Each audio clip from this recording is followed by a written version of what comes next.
안녕하세요, 경복대학교 학생 여러분. 캘리그라피 작가 김희영입니다. 저는 주로 제가 찍은 사진 위에 글씨를 올리는 작업을 하고 있습니다. 이 강의에서는 아주 쉬운 방법으로 캘리그라피에 대해 알려드릴 예정입니다. 도구의 소개부터 단어, 문장까지 모두 다루고 있으며 마지막에는 학생 여러분들만의 작품도 만드실 수 있습니다. 영상을 그냥 쭉 보시는 것보다 중간중간 멈추어 가며 보시는 것을 권장합니다.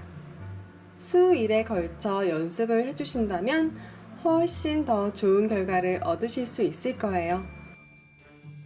캘리그라피란 사전적 의미로는 아름다운 기록, 즉 보기 좋게 쓰여진 글자라는 뜻을 가지고 있지만 제가 더 중요하게 생각하는 것이 하나 있습니다.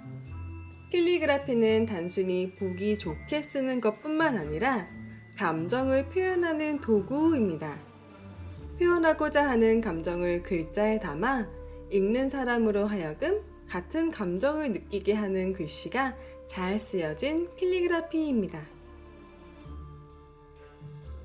자, 이제 붓펜과 A4 용지를 준비해주세요.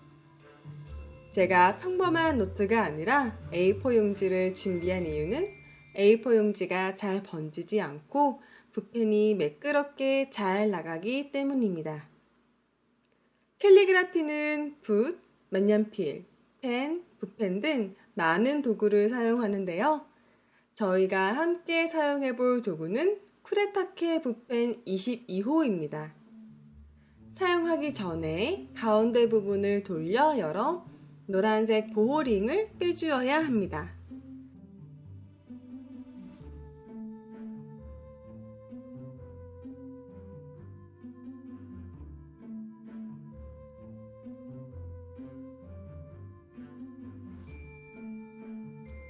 다시 잠가준 후 여기 각진 부분을 누르면 잉크가 나옵니다. 이 펜의 잉크는 먹으로 만들어져서 다른 펜의 검정색보다 훨씬 진하니 다른 펜을 구매하실 때 참고해 주세요. 처음에는 잉크가 뚝뚝 떨어질 정도로 세게 눌러 붓 모가 잉크를 충분히 머금을 수 있도록 합니다. 그럼 이제 캘리그라피의 첫 단계로 넘어가 볼까요?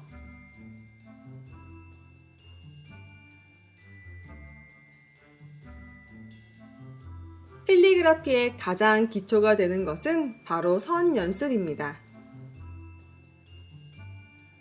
이 부분을 가볍게 생각해서 건너뛰는 분들이 가끔 계시는데 절대 그러시면 안 됩니다. 선 연습이 잘 되어 있어야 글씨도 잘 쓸 수 있어요. 모든 선에는 단계가 있습니다. 방향 설정, 굵기 설정, 속도 설정, 그리고 마무리, 이 네 가지입니다. 붓펜을 원하는 방향으로 누르고 원하는 굵기가 되면 멈춥니다. 빠르게 그으면 거친 선이, 천천히 그으면 깔끔한 선이 나옵니다. 저희는 천천히 그으며 선을 익혀볼 거예요. 먼저 같은 굵기의 가로선을 그어볼 거예요.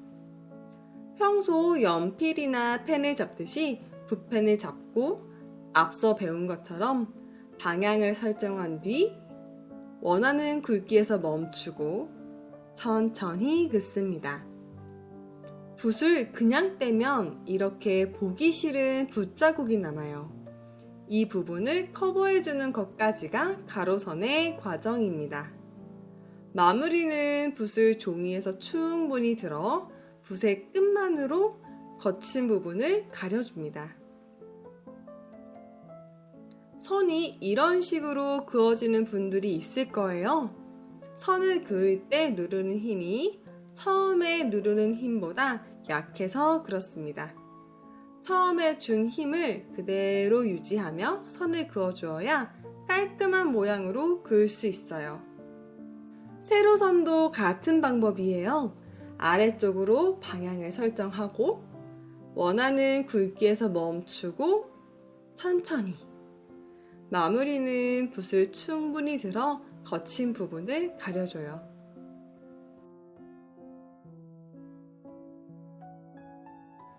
선을 긋는 방법을 익혔다면 이제 다양한 두께를 그어가며 선을 충분히 연습해 보세요. 여기서 선을 조절하는 법이 손에 익으면 나중에 글씨 쓸 때 원하는 느낌대로 쓸 수 있답니다.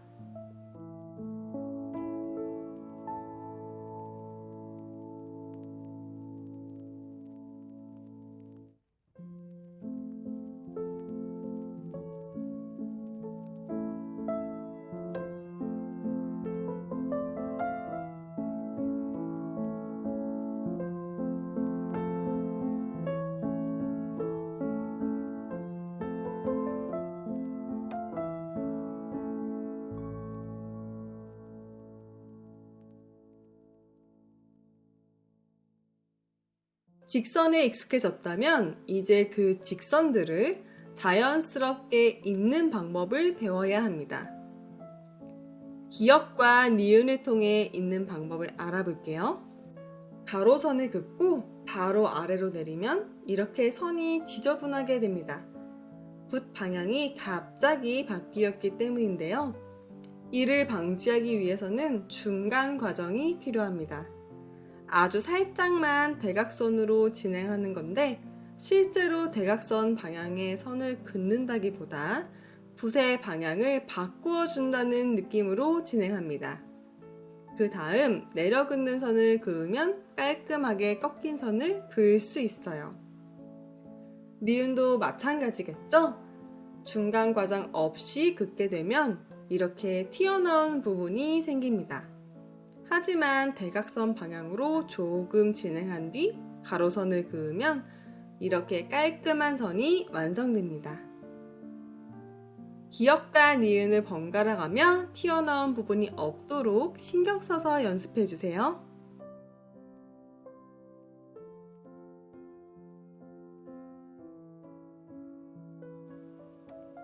이번에는 곡선을 연습해 볼 거예요. 이렇게 3가지를 연습해 볼 예정입니다. 기역과 니은 모양을 곡선으로 그어줘야 하는데 이번에는 점점 가늘어져서 끝이 뾰족해지도록 해주셔야 합니다. 펜을 누르는 힘을 조절해가며 서서히 가늘어지도록 해줍니다. 갑자기 가늘어지지 않도록 신경을 써주세요.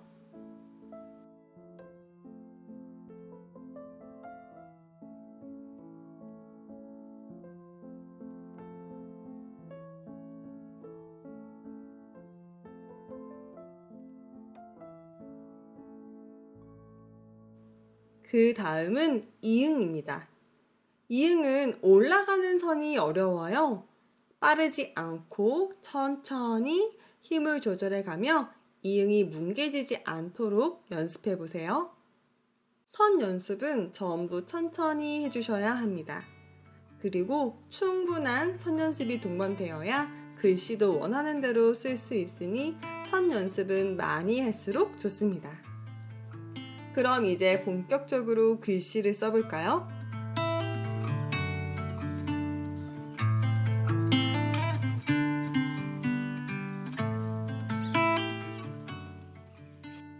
꽃이라는 단어를 살펴볼까요? 그 다음 같은 모양의 꽃에 두께 변화를 줘볼게요. 그 다음 길이 변화도 함께 적용해 봅니다. 세 단어에 틀을 입혀볼게요. 첫 번째와 두 번째는 네모난 틀에 딱 갇혀 있지만 마지막 단어는 틀을 벗어나 있습니다. 초보자분들은 네모난 틀 안에 글씨를 가둬놓는 습관이 많더라고요. 이게 틀렸다기보단 모든 글자를 가둬놓고 쓰면 너무 단조롭고 글자들이 조화로워지지 않습니다. 이번에는 다를 단계별로 살펴볼까요? 이번에는 곡선을 많이 이용해서 써봤습니다. 이 모양 그대로 두께에만 변화를 주면 이렇게 변화합니다. 훨씬 보기 좋죠?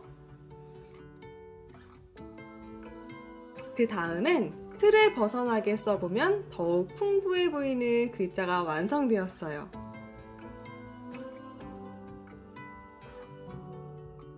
두 글자 이상의 단어를 쓸 때에는 글자 간의 조화를 생각해야 합니다. 글자들이 따로 떨어져 있지 않고 잘 끼워져서 한 덩어리로 보여야 합니다. 달빛이라는 단어를 끼워 쓰지 않은 것과 끼워 쓴 것을 보면 차이점을 느낄 수 있습니다. 끼워쓰기는 뒤에 올 글자를 생각하며 공간을 만들어주고 앞 글자의 빈 공간에 뒤에 글자에 획을 끼워 넣는 것입니다.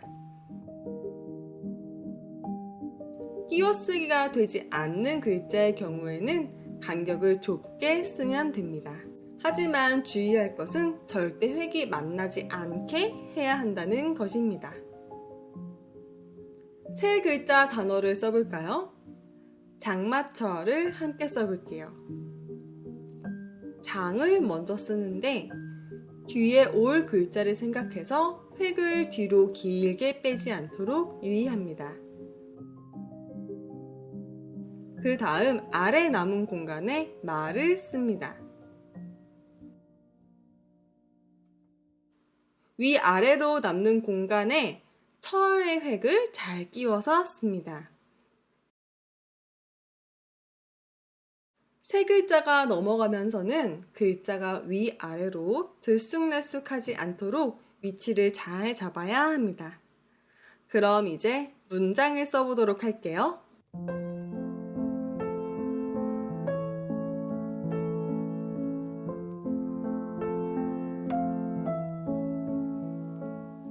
문장을 쓸 때에는 중요한 부분을 미리 체크해야 합니다. 사랑합니다 라는 문장을 살펴볼게요. 가장 중요한 단어인 사랑이 크게 써져 있고 나머지는 작게 써져 있습니다. 차이가 너무 크면 조화롭지 않으니 살짝만 크게 썼습니다.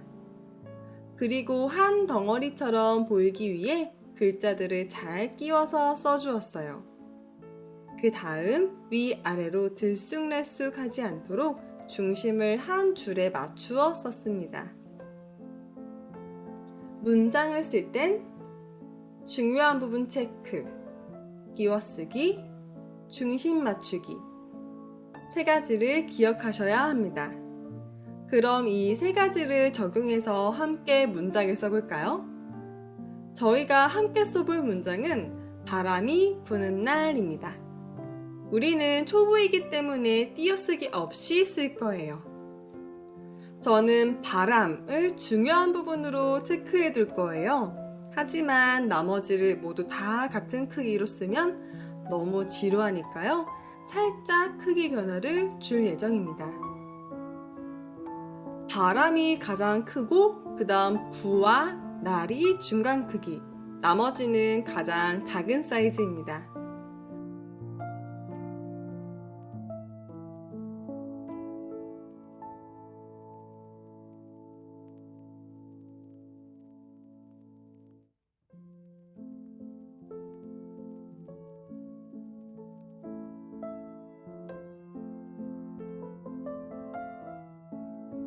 그리고 좌우로 잘 끼워서 한 덩어리처럼 보이게 했어요. 마지막으로 들쑥날쑥하지 않게 중심을 잘 맞추었습니다.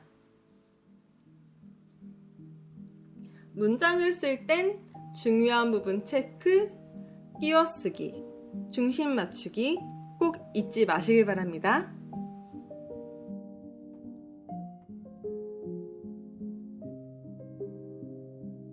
두 줄 이상의 문장을 쓸 때에는 위아래 끼워쓰기를 해야 합니다. 윗줄 아랫부분에 남는 공간에 다음 줄에 글자들을 끼워 넣어 주어야 합니다. 한 덩어리처럼 보이기 위해서입니다. 물론 앞에서 배운 세 가지도 똑같이 적용되었어요. 중요한 부분 체크, 끼워쓰기, 중심 맞추기. 여기에 위아래 줄 사이를 끼워 쓰는 것을 더해주면 2줄 이상의 문장도 수월하게 쓸 수 있어요. 이번에는 3줄 문장을 함께 써볼까요?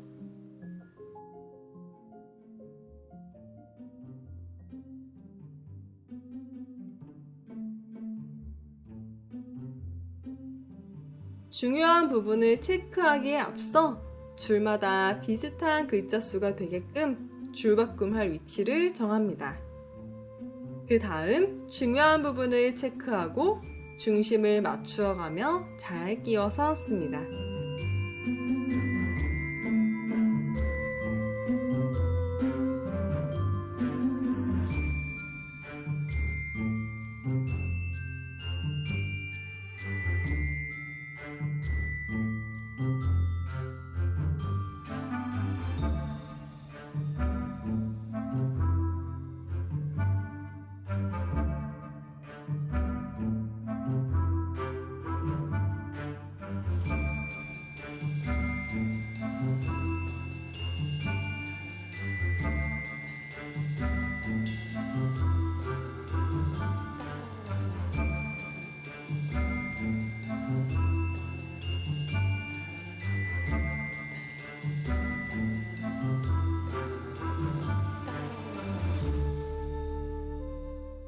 문장을 쓰는 방법에 대해 알려드렸어요.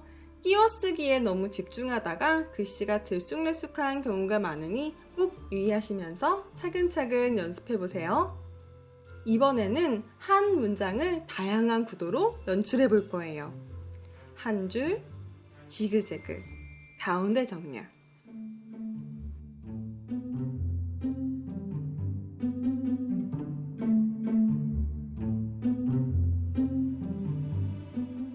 그럼 함께 여러 구도로 써볼까요?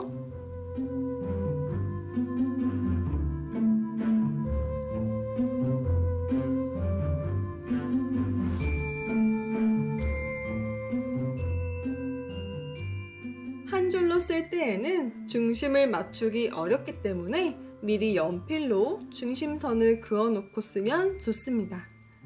그 다음 끼워쓰기를 잘 하면서 글자의 중심이 선을 벗어나지 않도록 신경 쓰며 완성합니다.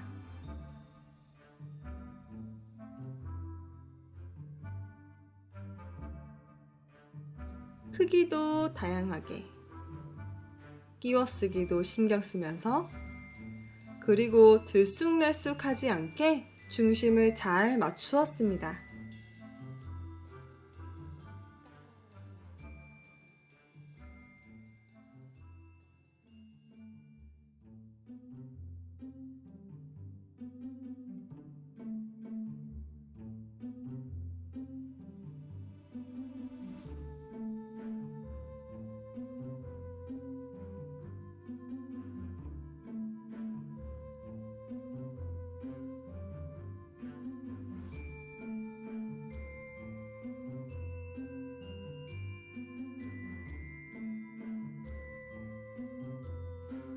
지그재그로 쓸 때에는 구도가 지루해지지 않도록 유의해야 합니다. 시작점과 끝점이 다양해야 좋아요. 역시 끼워쓰기도 하고 중심을 잘 맞추어 첫 줄을 씁니다. 그 다음 줄은 첫 줄 아래에 빈 공간에 잘 끼워서 앞서 배웠던 것과 마찬가지로 크기를 다양하게 하고 좌우를 잘 끼워주고 또 중심도 맞추었습니다. 세 번째 줄의 시작점은 첫 줄과 같지 않게 해주시는 것이 좋아요.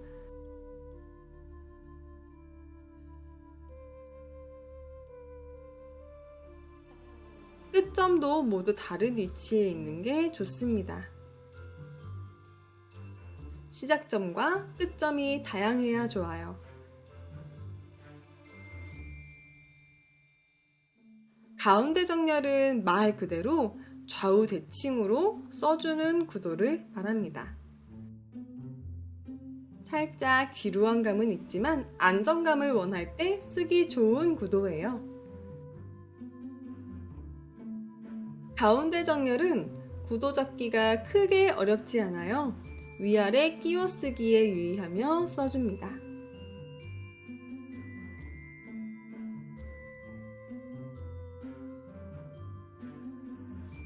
이렇게 문장을 쓰는 방법까지 모두 배워봤어요.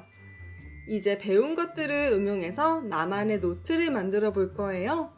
먼저 쓰고 싶은 문장을 고르고 난 뒤 이어지는 영상을 봐주세요.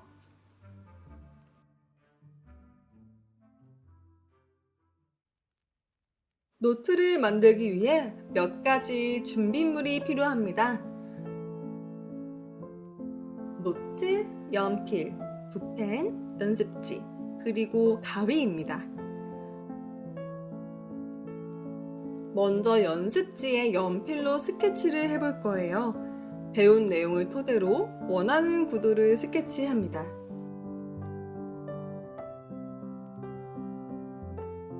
붓펜으로 쓸 사이즈로 스케치해주세요.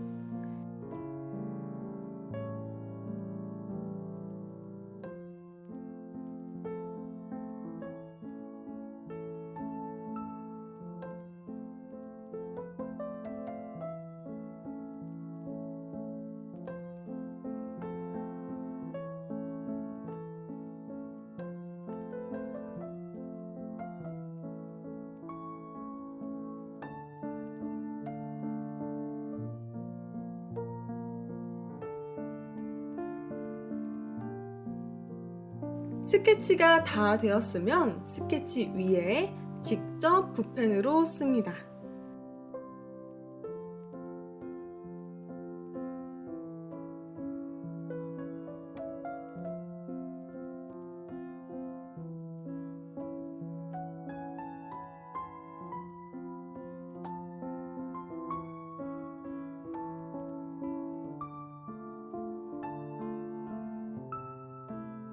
한 번에 잘 쓰기는 어려울 거예요.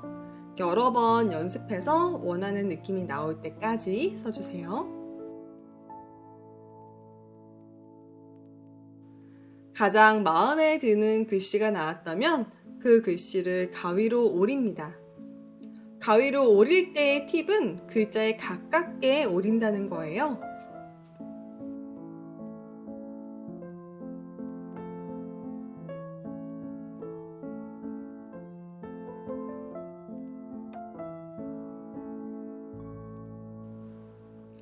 다 오려낸 글자를 노트 위에 대보면서 위치를 잡습니다. 이때 연필로 살짝 표시해 주어도 좋고 눈으로 위치를 잘 기억해도 좋습니다. 글씨의 시작점에 붓펜을 가져다 댄 뒤 다른 한 손으로 종이를 바로 위쪽으로 옮기고 연습한 것과 최대한 비슷하게 써서 노트를 완성합니다. 노트 위에 직접 스케치를 해도 좋지만 연필 자국이 남는 경우도 있으니 유의하세요.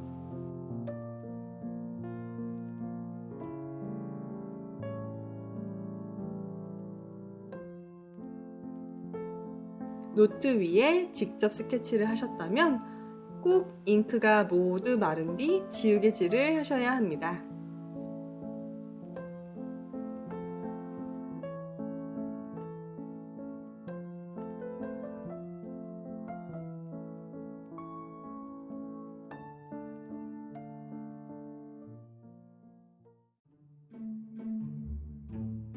여러분 캘리그라피 어떠셨나요?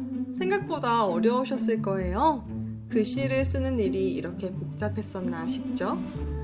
생각보다 쉽지 않은 과정인 만큼 연습을 많이 해주셔야 원하는 글씨를 쓸 수 있을 거예요. 글씨뿐만 아니라 선 연습도 꾸준하게 해주시면 더 좋습니다. 캘리그라피에 대해 더 알고 싶으신 분들은 제 인스타그램 계정으로 오시면 다양한 온라인 강의를 접하실 수 있습니다. 캘리그라피가 여러분들과 오래 함께 할 수 있는 취미가 되길 바랍니다. 강의 들으시느라 수고 많으셨어요. 감사합니다. 김희영이었습니다.